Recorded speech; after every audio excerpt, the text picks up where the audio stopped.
শ্রদ্ধেয় নিরুদ্ধার রচনা বিচিত্রা থেকে গতদিন পর্যন্ত যেটুকু পড়েছি, স্বামী বিবেকানন্দ নিবেদিতাকে তার সমস্ত আধ্যাত্মিক যা সম্পদ সমস্ত দান করে মুক্ত স্বাধীন হয়ে গিয়েছিলেন, যেরকম শ্রীরামকৃষ্ণ দিয়েছিলেন স্বামী বিবেকানন্দকে। কিন্তু তখনও নিবেদিতার মধ্যে ভালো মন্দ বিচার, নানা রকমের সংশয় ছিল, যার জন্য তিনি গুরুর কথা মানতেন না। সেই সময় গুরু তাকে এমন একটা চিঠি দিয়েছিলেন, সেই চিঠিটা পড়ার পরে নিবেদিতা অনুতাপের আগুনে পুড়তে লাগলেন।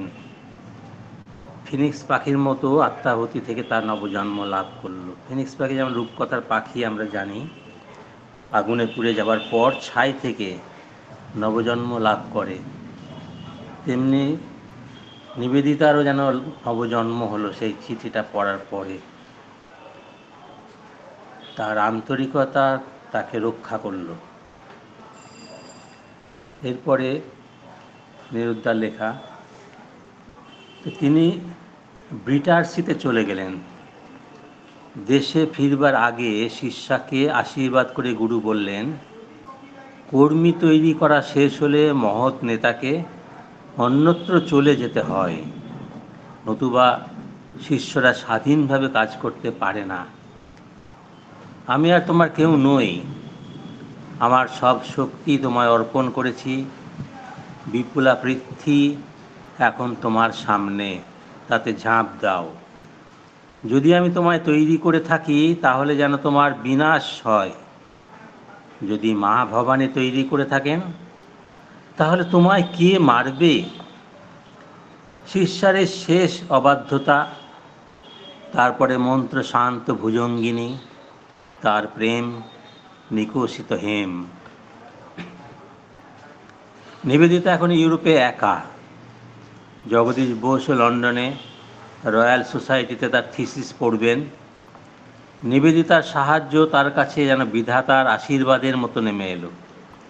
তার কাজে নিবেদিতার আগ্রহ, উৎসাহ ও শরীরের অসুখের যত্ন সর্বজনবিদিত। রমেশ দত্তের সঙ্গেও নিবেদিতার ভাব হলো। আস্তে আস্তে নিবেদিতা রাজনীতির হালচালও বুঝতে লাগলেন, বিশেষ করে ভারতের প্রতি ব্রিটিশ সরকারের মনোভাব। শুধু ধর্ম ও নারী শিক্ষায় তার কাজ নয়, রাজনীতি হবে তার মুখ্য উদ্দেশ্য। এই প্রতীতি নিয়ে তিনি ভারতে ফিরলেন। যখন খবর পেলেন যে গুরু ভয়ানক অসুস্থ, গুরু তাকে কাছে পেয়ে অত্যন্ত আনন্দিত হলেন। তিনি যোগদৃষ্টিতে দেখলেন শিষ্যার চোখের মণিতে আত্মার আলো উদ্ভাসিত। গুরু তাকে আদর করে ডান পাশে বসালেন। এই সময় কলকাতায় কংগ্রেসের অধিবেশন।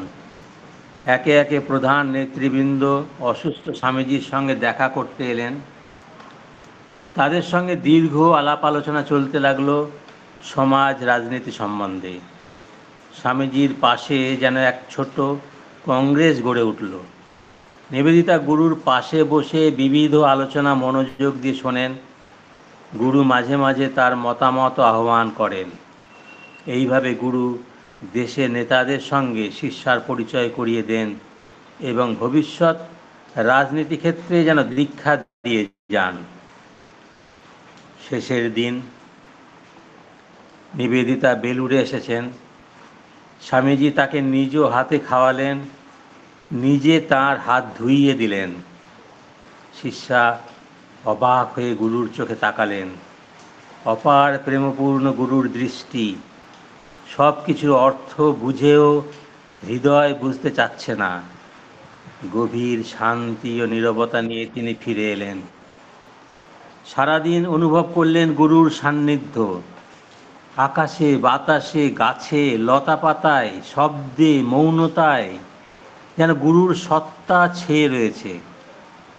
আনন্দে আত্মহারা যখন দেখলেন অশ্রু জলে তার আনন সিক্ত। দুদিন পরে নিদারুণ সংবাদ, নিবেদিতা বেলুড়ে উপস্থিত হলেন।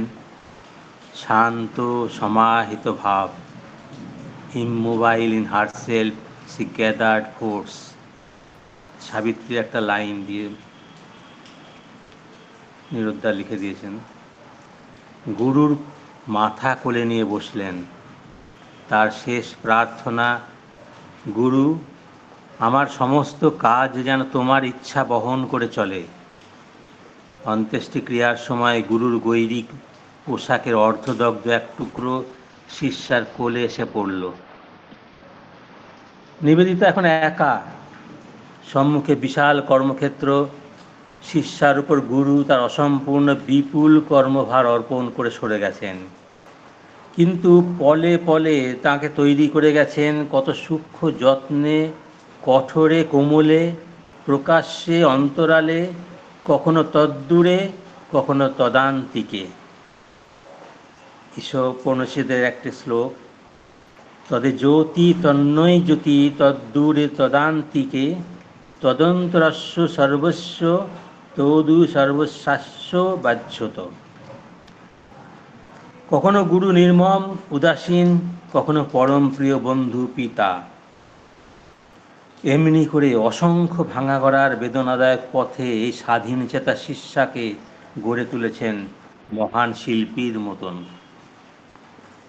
আধ্যাত্মিক ইতিহাসে এরকম দৃষ্টান্ত বিরল।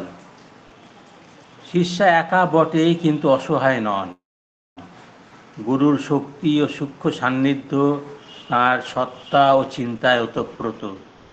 গুরু তাকে নির্দেশ দিয়ে গেছেন ভারতের জনসেবা তাঁর কাজ ও সাধনা, কেবল নারী মঙ্গল নয়। সেই সূত্রে তিনি আস্তে আস্তে রাজনীতি ক্ষেত্রে নামলেন ও স্বাধীনতা আন্দোলনে যোগ দিলেন। প্রকাশ্যে বক্তৃতায়, লেখায় জাতীয়তার বাণী প্রচার, গোপনে বিপ্লবী দলে যোগদান, দুই রূপে তিনি ভারতের সর্বত্র ঘুরতে লাগলেন। বাধ্য হয়ে তাকে মিশনের সঙ্গে সম্বন্ধ বিচ্ছিন্ন করতে হলো। ভারতের স্বাধীনতা, জাতীয়তা তাঁর ধ্যান জ্ঞান। নেভিনসন বলেছেন, she was drunk with India. Swami ব্রহ্মানন্দের মতে, বিবেকানন্দের পরে ভারতবর্ষকে এমন করে কেউ আর ভালোবাসেনি। রবীন্দ্রনাথ বলেছেন, নিবেদিতাকে দেখি জনসাধারণের জননী রূপে। নানা রূপে, নানা বেশে তিনি আমাদের সুপ্ত শক্তি জাগিয়ে তুললেন। বিবেকানন্দ জানতেন ও বলতেন যে নিবেদিতা হিন্দুদের মাঝে জাতীয়তা উদ্বুদ্ধ করবেন এবং সেই উদ্দেশ্যে তাকে আত্মাহুতি দিতে বিধান দিয়েছেন। তার গুরু ভাইদের সাবধান করে দিয়েছেন যেন নিবেদিতার স্বাধীনতায় হস্তক্ষেপ করা না হয়। আমরা কখনো তাকে দেখতে পাই বৃদ্ধ মডারেটদের দলে, কখনো জাতীয় দলের ওজস্বিনী বক্তা হিসাবে অথবা যুবক মণ্ডলীর ভগিনী রূপে, কখনো খবরের কাগজে জাতীয়তার সপক্ষে প্রদীপ্ত লেখিকা হিসাবে, স্বদেশী প্রচারে, ডন সোসাইটির কর্মী হিসেবে, অথবা প্লাবনে স্বদেশ দুর্ভিক্ষে দুস্থের দুয়ারে মাতৃরূপে, ভগিনী রূপে। ভারতীয় বিজ্ঞানীর পরীক্ষাগারে, ভারতীয় শিল্পীর মর্মবেদনায় তার প্রসারিত দক্ষিণ হস্তের দান। প্রত্যেক সংস্কৃতির মূলে তার প্রেরণার বুঝি শেষ নেই। একাই তিনি সহস্র।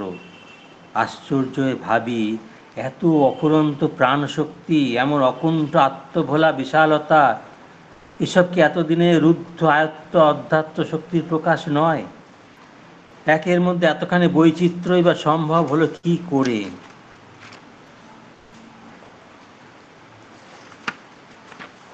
কিন্তু সবচেয়ে অবাক হয়ে যখন তাকে দেখি গুপ্ত সমিতির নেত্রী হিসাবে।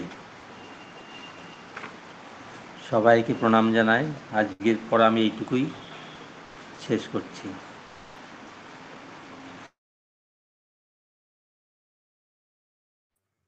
অমিতেন্দু এসেছো?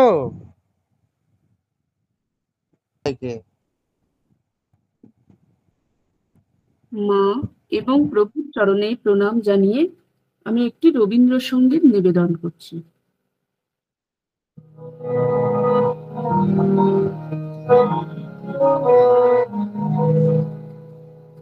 আমায় থাকতে দে, আমায় থাকতে দে না, আপন বনে আমায় থাকতে দে, আমায় থাকতে দে না, সেই চরণে পরশ খানি মনে পড়ে, ক্ষণে ক্ষণে আপন মনে থাকতে দে, আমায় থাকতে দে না।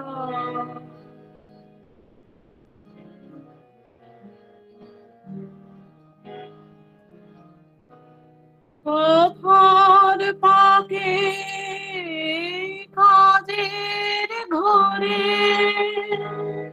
ভুলিয়ে রাখে কে আর মোরে, পথর পাকে কাজের ঘরে ভুলিয়ে রাখে কে আর মোরে, তার স্মরণে বরণ মালা গাঁথি বসে, গোপন কোণে আপন মনে থাকতে দে, আমায় থাকতে দে না।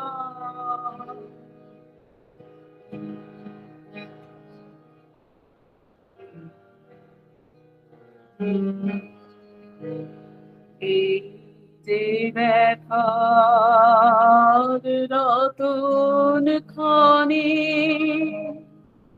আমার বুকে দিল আনি, এই যে ব্যথার রতন খানি এই নিয়ে আজ দিনের শেষে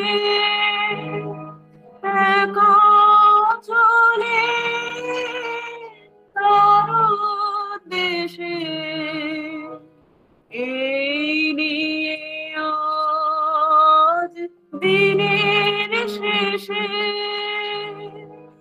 একা চলে তার দেশে, নয়ন জানে সামনে দাঁড়ায়, তারে সাজায় তারি ধনে আপন মনে থাকতে দে, আমায় থাকতে দে না।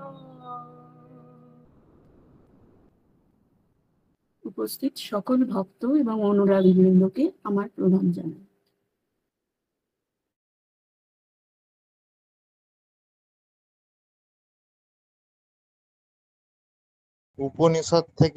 উপনিষদাবলী থেকে অর্চনা মাসিমণি।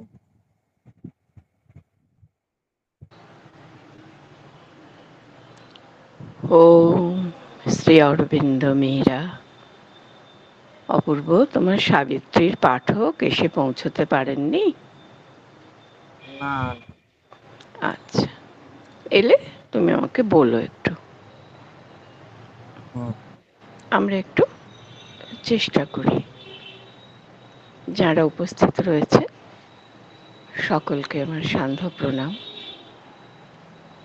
আর আমরা যেখানে রয়েছি ঈশোপনিষদের যেটুকু পাঠ চলছে তার তৃতীয় প্রবাহের ঈশ্বর শীর্ষক আলোচনায় অষ্টম মন্ত্র ঈশোপনিষদের সপর্যগাৎ শুক্রমকায়ম অব্রণম ইত্যাদি তারই অন্তর্গত স শব্দটিকে কেন্দ্র করে তদ বিষয়ে আলোচনা করতে গিয়ে বর্তমানে যে প্রসঙ্গটি এসেছে সেটি হলো ভগবানের সগুণত্ব। তো ভগবানের সগুণত্ব তখনই আলোচনার পরিসরে আসে যখন তার একটি নির্গুণ স্বরূপের কথাও থাকে। তা না হলে পৃথকভাবে তো সগুণত্ব আলোচনার কোনো আবশ্যক হয় না। আর এই সগুণত্ব আর নির্গুণত্ব আলোচনার মূলে অনেক কিছু আছে, কিন্তু বিশেষত ঈশোপনিষদের অষ্টম মন্ত্রে রয়েছে দুটি শব্দ, একটি স, একটি তৎ।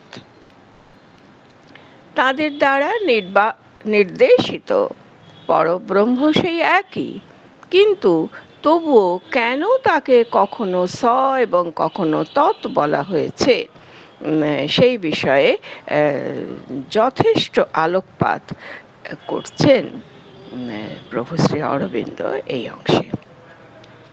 সেই আলোচনা নানাভাবে একেবারে শিষ্যের কাছে আচার্য যেভাবে তার বোধের পরিসরে প্রবেশ করে তাকে সম্পূর্ণ বিষয়টি অবহিত করার চেষ্টা করেন, সেইভাবেই শ্রী অরবিন্দ আমাদের জন্য করেছেন।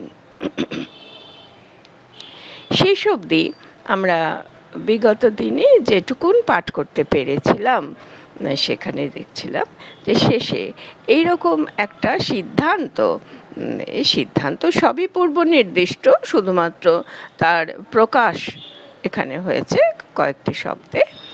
সেখানে বলছেন যে ব্রহ্মই সব হন, ব্রহ্মই সব, বেশ ভালো কথা, এবং ব্রহ্ম যা হন সেসবও ব্রহ্ম।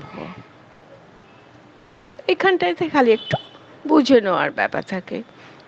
ব্রহ্ম সব হন এটা বোঝা গেল, কেন ঈশাবাস্যমিদং সর্বম দিয়ে আমরা শুরু করেছি এই উপনিষদের আলোচনা, উপনিষদের পাঠ, এবং সেই সঙ্গে সঙ্গে বলে দিচ্ছেন ব্রহ্ম যা হন সব হন, সেই সবের মধ্যে তো কিছু কিছু জিনিস রয়েছে, সেই সবের কিছু কিছু কম্পোনেন্ট আছেই, আর সেই সব হচ্ছে ব্রহ্ম। ব্যাস, তাহলে ওই যে যৎকিঞ্চ জগত্যাং জগৎ, এ জগতে চরণশীল যা কিছু রয়েছে সমস্ত কিছুই ব্রহ্মের দ্বারা বাসিত, এটা বোঝা গেল। আর এই বোঝার থেকেই পরবর্তী যে বোধি তারও কিন্তু একটি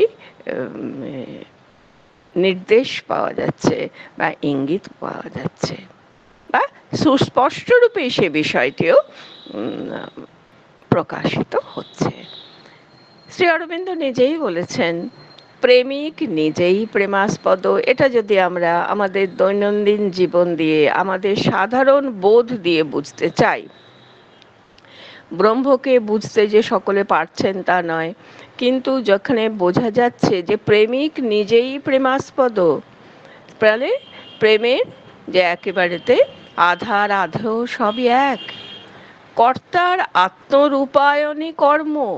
কর্তা এবং কর্ম দুটি পৃথক শব্দপাত্য হতে পারে, কিন্তু তারা পার্যন্তিক বোধে সমান।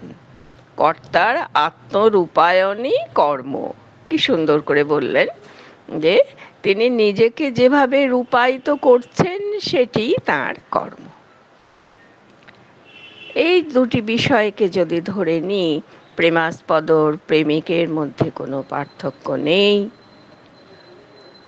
কর্তা এবং কর্মের মধ্যে কোনো দ্বৈধীভাব নেই, তাহলে সেসব দিকে দাঁড়ায় নিখিল বিশ্ব হলো ঈশ্বরের দেহ ও ক্রিয়া, তাঁরই কর্তৃত্ব, তাঁরই কর্মত্ব, তাঁরই আধারত্ব, তাঁরই আধেয়ত্ব। এর উপরই ভিত্তি করে এবারে সম্পূর্ণ আলোচনাটি একটু শেষের দিকে নিয়ে আসার চেষ্টা করছেন, সেখান থেকে আজকে আমরা একটু পাঠ করে নিই। সুতরাং আমরা যখন অনন্ত অস্তিত্বের বস্তু বিবিক্ত বা গুণাতীত বিভাব বিচার করি, তখন বলি তৎ। একটু বুঝে নেওয়া যাক। তাহলে আমরা তত বলেছি, সও বলেছি, যা বলে ফেলেছেন ঋষি তার থেকে তো তিনি সরে আসছেন না, আসবার কোনো কারণ নেই, কারণ তিনি সপ্রতিষ্ঠভাবে তাদের বলে দিয়েছেন, যে কেন বলেছেন, কোথায় বলেছেন, কিভাবে বলেছেন, আর প্রভু সেটি আমাদের কাছে পৌঁছে দিচ্ছেন। তাহলে কি হলো? তাহলে তাকেই, সেই পরমার্থ তত্ত্বকেই আমরা কখন বলছি? যখন আমরা বিচার করতে বসছি বস্তু বিবিক্ত বা গুণাতীত, যেটি কোনো বস্তুর মধ্যে নিজেকে সন্নদ্ধ করে রাখেনি, তার বাইরে তার থেকে নিজেকে পৃথক করে রেখেছে, এবং কোনো গুণের দ্বারা তা অবচ্ছিন্ন হয়নি, গুণের অতীত ভাবে রয়েছেন। আর সেই বিভাব যখন আমরা বিচার করি তখন তাকে বলছি তত্ত্ব। এসব বিষয় কিন্তু হচ্ছে অনন্ত অস্তিত্ব। সেই অনন্ত অস্তিত্ব যে পরমার্থ সৎ, তাকে তখন বলছি যখন তিনি বস্তুর থেকে পৃথক হয়ে রয়েছেন এবং সর্বগুণের পারে রয়েছেন। তার থেকেও এটি আরো একটি উৎকৃষ্ট অবস্থার মধ্যে রয়েছেন। উৎকৃষ্ট অপকৃষ্ট নিয়ে বরং আমাদের বিচার করতে না বসাই ভালো, যখন তিনি সর্বগুণের অতীত। যে কোনো গুণের দ্বারা তো বিষয় অবচ্ছিন্ন হয়ে থাকে, বিশেষিত হয়ে থাকে, এই সমস্ত রকম বিশেষণ প্রয়োগের যিনি বাইরে। আর তাহলে সটা কখন বলছি? আর যখন আত্মসচেতন, আত্মানন্দময় সৎপুরুষের কথা বিচার করি। প্রথমত আমরা বিচার করি, এ কথা ঋষি অরবিন্দই বলতে পারেন। আমরা তো সে বিচারকর্তা নই, তবে যা বিচারিত হয়েছে তাকে স্বীকার করতে পারি নতমস্তকে। আর সেটি কখন না? আত্মসচেতন, আত্মানন্দময়, যিনি আত্মসচেতন। আগে তাকে বস্তু বিবিক্ত বলা হয়েছে, গুণাতীত বলা হয়েছে, আর এখন তাকে বলা হচ্ছে তিনি আত্মসচেতন, আত্মবিষয়ে সম্যক ধারণা যার রয়েছে। শুধু তাই নয়, যিনি স্বয়ং আত্মস্বরূপ, তার জন্য তো এত বাক বিস্তারের কোনো আবশ্যকই থাকে না। এবং তিনি আত্মা আনন্দময়, সেই সচ্চিদানন্দ যে পুরুষ। তাহলে আত্মা, আনন্দ, সৎ, এই তিনটি দিয়েই একেবারে সচ্চিদানন্দের কথাটি বলা হয়ে গেল। তার কথা যখন বিচার করি তখন বলি স, অর্থাৎ পুংলিঙ্গ নির্দিষ্ট ব্রহ্ম তখনই যখন তিনি আত্মসচেতন এবং আত্মানন্দময় এবং সৎপুরুষ। এইবারে শেষ কথাটা বলছেন তা তো হলো, তাহলে আমরা কি তাহলে একই ব্রহ্মকে দুরকম ভাবে দেখবো? এরকম তো দেখার কথা ছিল না। এরকম কথা তো কখনো হয়নি যে ব্রহ্মকে দুটি রূপে আমরা দেখব। তাই বলে দিচ্ছেন, না বাছা, এ নিয়ে কোনো দুশ্চিন্তার কারণ নেই। তাকে কোন অবস্থায় তৎ বলা হচ্ছে এবং কোন অবস্থায় স বলা হচ্ছে সেটি মন্ত্র শরীরের ওপর নির্ভর করছে। তা থেকে এই পরমার্থ সৎ সংক্রান্ত যে পার্যন্তিক বোধ, যে তাৎপর্যগত যে বোধ, সেখানে কিন্তু কোনো পার্থক্য হচ্ছে না। কেন নয়? বলছেন এই দুটি ধারণার কোনোটাই সম্পূর্ণ নয়। বলেও সব বোঝানো যাচ্ছে না, অর্থাৎ তাকে আত্মসচেতন বলে, আত্মানন্দময় বলে, সৎপুরুষ বলেও যেমন শব্দের দ্বারা তাকে উপাত্ত করা গেল, কিন্তু তার সবটা বোঝা গেল না, যেহেতু তার একটা বস্তু বিবিক্ত রূপ আছে, যেখানে তিনি সমস্ত গুণের উপরে। কাজেই যখন তিনি অবাং মনস গোচর যিনি হচ্ছেন, তার তো এইভাবে নিজেকে অবচ্ছিন্ন করে রাখার কোনো কারণ নেই। এইভাবে কোনো একটি বিষয়ের মধ্যে শুধুমাত্র নিজেকে কেন্দ্রীভূত করে বা সংকুচিত করে রাখার কোনো প্রয়োজন নেই। সেই জন্যেই স এবং তৎ, এ দুটোর কোনোটা সম্পূর্ণ নয়। তাহলে আমরা তো এটা জানি, যদি দুটো সম্পূর্ণ না হয়, তাহলে দুটো মিলিয়ে সম্পূর্ণ হবার একটা সমূহ সম্ভাবনা থেকে যায়। সেইটাই বলে দিচ্ছেন। ব্রহ্ম স্বয়ং সগুণ নির্গুণ সব ধারণার অতীত। অর্থাৎ এইমাত্র যে কথাটি বললাম সেটিকেও ফেরত নিতে হচ্ছে। দুটো মিলে বা না মিলে পৃথক হয়ে বিষয়টা তা নয়, তিনি এসবেরও অতীত। তিনি কখনো সগুণ হবেন, কখনো নির্গুণ হবেন, কিন্তু তিনি সত্য সত্যই, তিনি সগুণও নন, নির্গুণও নন। এবং নন মানে কি? তার ধারণার অতীত। সহজ করে বললে আবার সেই পুরনো কথায় ফিরে আসা, অজ্ঞেয়। আমাদের বাক্য থেকে সব উপাধি ও সংজ্ঞা বর্জন করতে হলে তাকে আমরা তৎ বলি। যখন তিনি নিরুপাধিক রয়েছেন, তখন যখন তাকে সংজ্ঞায়িত করা যাচ্ছে না, কেন সংজ্ঞা তো একটা বন্ধন। সংজ্ঞা মানে তিনি এই এই, যখন তিনি এই এই বলি তখন স্বতঃপ্রণোদিতভাবে আমরা না জেনেও বলে ফেলি যে তিনি এগুলি নন। কাজে আমাদের বাক্য থেকে সমস্ত উপাধি আর সংজ্ঞা যখন আমরা বর্জন করি তখন তাকে তৎ বলি। আবার সমানই কঠোরভাবে, যেভাবে জোর জোর দিয়ে তাকে তৎ বলছি, অর্থাৎ যিনি তখন রয়েছেন, আবার কঠোরভাবে নির্গুণত্ব বর্জন করার ইচ্ছা বোঝাতে তাকে স বলি। তাহলে নির্গুণত্ব তিনি বর্জন করছেন, নির্গুণত্ব তাকে ধরতে পারছে না। সগুণত্ব একবার তাকে বর্জন তিনি করেছেন, তখন তিনি তৎশব্দ বাচ্য হয়েছেন। নির্গুণত্ব যখন বর্জন করছেন, তার সেই তদিচ্ছা প্রণোদিত যে পরমার্থ সৎ, তাকে আমরা তখন সশব্দ অর্থাৎ মৌলিঙ্গ শব্দের দ্বারা বোঝাচ্ছি। তাহলে ব্যাপারটা কি দাঁড়ালো? ব্যাপারটা দাঁড়ালো এই যে তৎ ও স অভিন্ন। দুই মানে দুইটি, তৎ এবং স একসঙ্গেই সেই অনির্দেশ্য পরম অদ্বিতীয়। তিনি অনির্দেশ্য, স বা ততের দ্বারা তাকে নির্দেশ করা যাচ্ছে না। তিনি পরম, তার এমন কোনো অবরসত্তা নেই যাকে আলাদা করে স বা তৎ বলা যায়, এবং তিনি দ্বিতীয়ত্ব রহিত।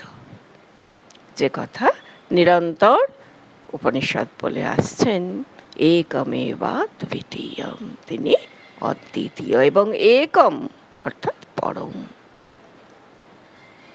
এই বাড়িতে প্রশ্ন উঠবে, যে বিষয়টি সেই ঈশ্বর সম্পর্কে বলা হলো, এই বিষয়টিতে যে আমরা পৌঁছচ্ছি, কিন্তু আমরা যে এত এক এবং বহু নিয়ে আলোচনা করে এসেছি, সে ব্যাপারটা তাহলে কি দাঁড়াবে? পরবর্তী অনুচ্ছেদ এটি আমাদের এই শিরোনামের অর্থাৎ স শীর্ষক, যে অর্থাৎ ঈশ্বরের সগুণত্ব যেখানে বলছেন তৎ বিষয়ে এটি শেষ অনুচ্ছেদ। বলছেন যে বিশ্বে রয়েছে একত্ব বহুত্বের অবিরাম সম্বন্ধ। তিনি এক কি তিনি বহু? কেন এই মাত্র তো তাকে বলা হয়েছে অদ্বিতীয়, তাকে বলা হয়েছে পরম। তাহলে এবারে প্রশ্ন উঠবে, তাহলে এই যে তিনি এক, তিনি বহু, এইসব কথা যে বারবার বলা হয়েছে, তাহলে সেগুলো কি অবস্থা দাঁড়াবে?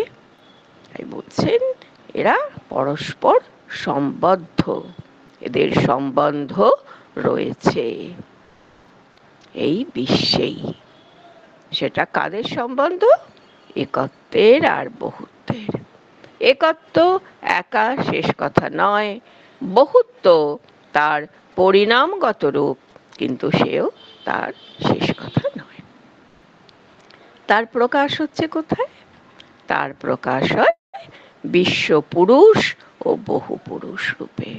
একজন বিশ্বপুরুষ যার মধ্যে সব কিছু কেন্দ্রীভূত হয়ে আছে, আর একজন হচ্ছেন বহু পুরুষ, বহুত্বের মধ্যে যিনি নিজেকে পরিকীর্ণ করে দিয়েছেন।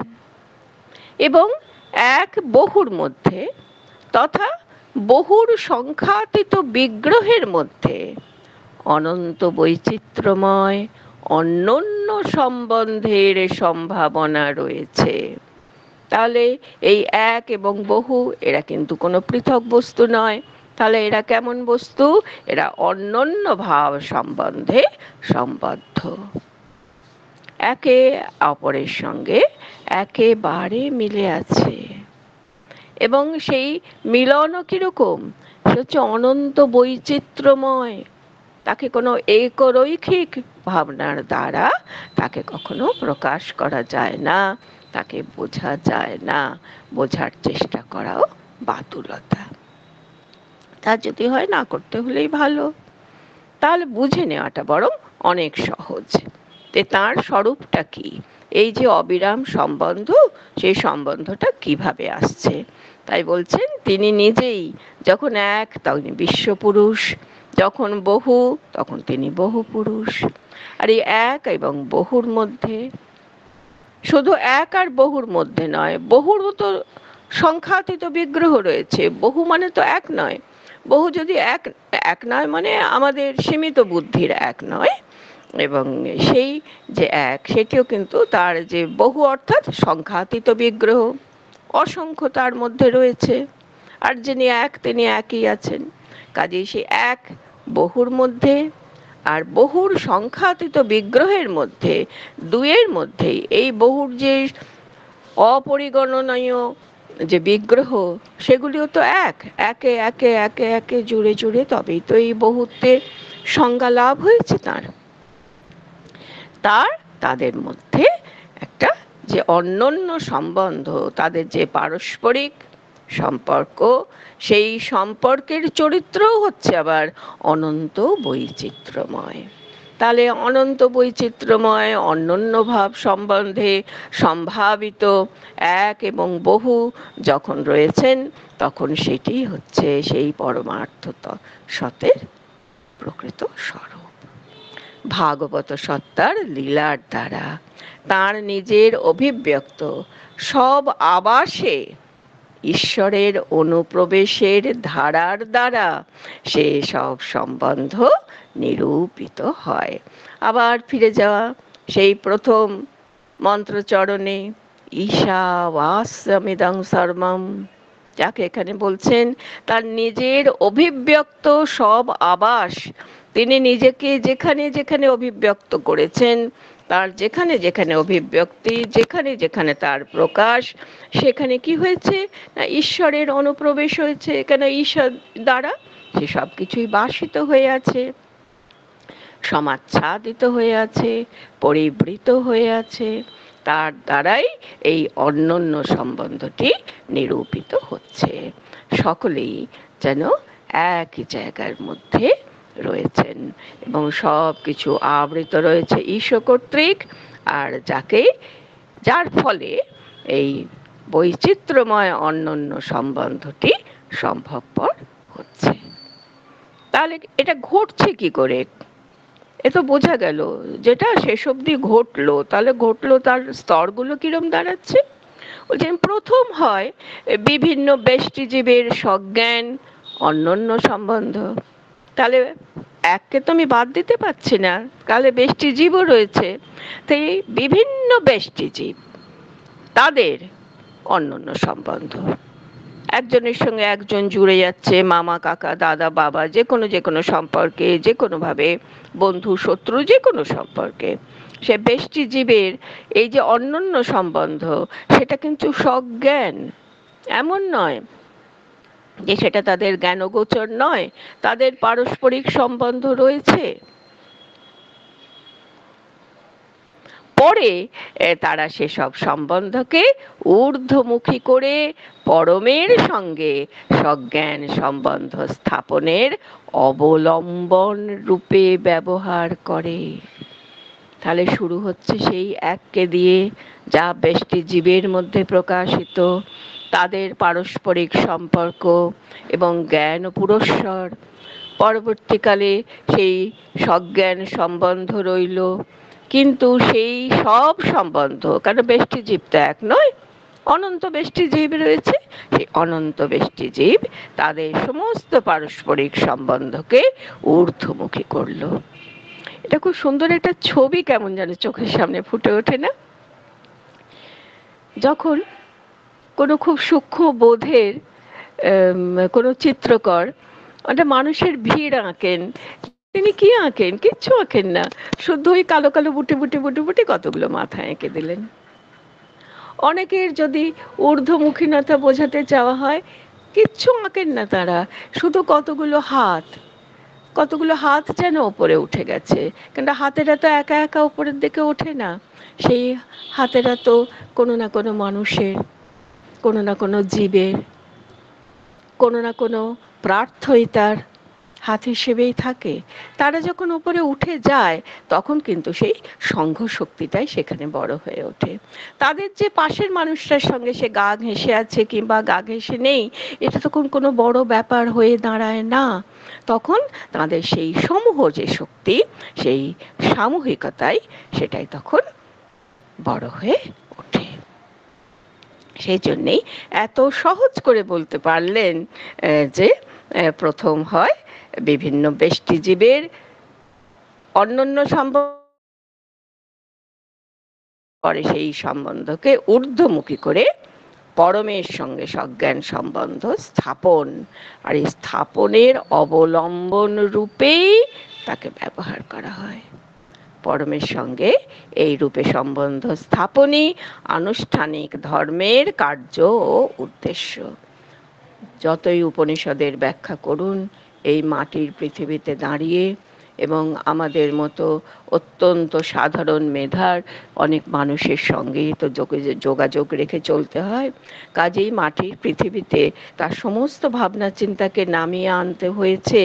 সেইখানেই সার্থক শ্রী অরবিন্দ তিনি বলছেন যে পরমের সঙ্গে এই রূপে সম্বন্ধ স্থাপনটাই হচ্ছে আনুষ্ঠানিক ধর্মের কার্য ও উদ্দেশ্য। আর এই অপরিহার্য প্রয়োজন সাধনই সব ধর্মের সার্থকতা। সব ধর্মই এই এক সত্য নানা ভাবে প্রকাশ করে, যেটা অত্যন্ত প্রণিধানযোগ্য বিষয়, এবং এই এক লক্ষ্যে বিভিন্ন পথে গমন করে। আমরা ফিরে আসছি যে পাগল ঠাকুরের যত মত তত পথের কাছে। ব্যষ্টি জীবের কাছে সগুণ ঈশ্বর নানা নামে নানা রূপে আবির্ভূত হন। তাহলে ব্যষ্টি জীবের কাছে সগুণ ঈশ্বরকে, তার চিন্তাকে আমরা বাদ দিতে পারছি না। এক হিসেবে এসব নাম রূপ মানব চেতনার গড়া, এটাই আসল কথা। তো মানব চৈতন্যই তো শেষ পর্যন্ত যখন ঊর্ধ্বমুখী হচ্ছে, যখন ঈশ্বরমুখী হচ্ছে, তখন সেই পরম সত্যের সন্ধান পাচ্ছে। উপনিষদের দ্রষ্টা ঋষি যা আমাদের কাছে রাখছেন, যা যুগবাহিত হয়ে আমাদের চিত্তের যদি কিছুমাত্র উন্নতি সাধন করতে পারে, আমি চিত্তই বললাম, সমস্ত রকম বিশেষ আলোচনা বাদ দিয়ে বলছেন সাই সহজ করে যেটা বুঝলাম, যে ব্যষ্টি জীবের কাছে সগুণ ঈশ্বর নানা নামে নানা রূপে আবির্ভূত হন। এখান থেকে যদি আমরা ৩৩ কোটি দেবতায় যাই, কি এক দেবতায় যাই, কিংবা শরীরহীন দেবতায় যাই, কিংবা শরীরী দেবতার কাছে যাই, কিছুতেই আর কোনো বাধা রইল না। এক হিসেবে এসব নাম রূপ মানব চেতনার গড়া, যে যেভাবে মনে করেছে, কেন ব্যষ্টি মানুষকে তো অস্বীকার করা যাবে না। অন্য হিসেবে সেসব ভগবানের প্রত্যাদিষ্ট নিত্য প্রতীক। তাহলে এক হিসেব অন্য হিসেব কথাটা বলতে হচ্ছে কেন? সাধারণ মানব চেতনাকেও যেমন যথেষ্ট গুরুত্ব দিতে হচ্ছে, তেমনি তার যখন উন্নীত চরিত্র, যখন সে পরমার্থ সতের সঙ্গে এক হয়ে যাবার মতন অবস্থায় পৌঁছয়, তাকেও যথেষ্ট উচ্চাসনে বসানো আবশ্যক হচ্ছে।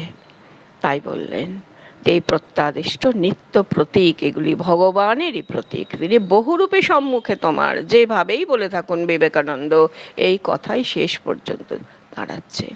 এইভাবে বহুত্ব চেতনার কাছে মনোময় আকারে মূর্ত হয়ে ভগবান তাকে নিজের একত্বে প্রত্যাবর্তন করতে সাহায্য করেন।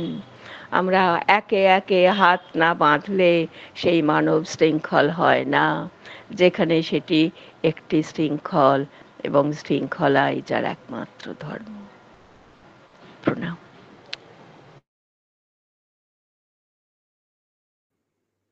জয়ন্তিকা মাসিমণি। অপূর্ব, আমি না একটু হুম, রাস্তায় আছি রে। ঠিক আছে ঠিক আছে আমি আজকে আর ঠিক আছে। রাস্তায় বসে মা ও প্রভুকে প্রণাম জানাই, ধন্যবাদ জানাই যারা এই পাঠচক্রে প্রত্যক্ষ এবং পরোক্ষভাবে অংশগ্রহণ করেন, প্রত্যেককে অসংখ্য ধন্যবাদ জানিয়ে মা ও প্রভুকে প্রণাম জানিয়ে আজকে আমাদের পাঠচক্রের এখানেই বিরতি টানছি। জয় মা, জয় শ্রী। ধন্যবাদ অপূর্ব, খুব ভালো লাগলো এই অনুষ্ঠানে যোগদান করে।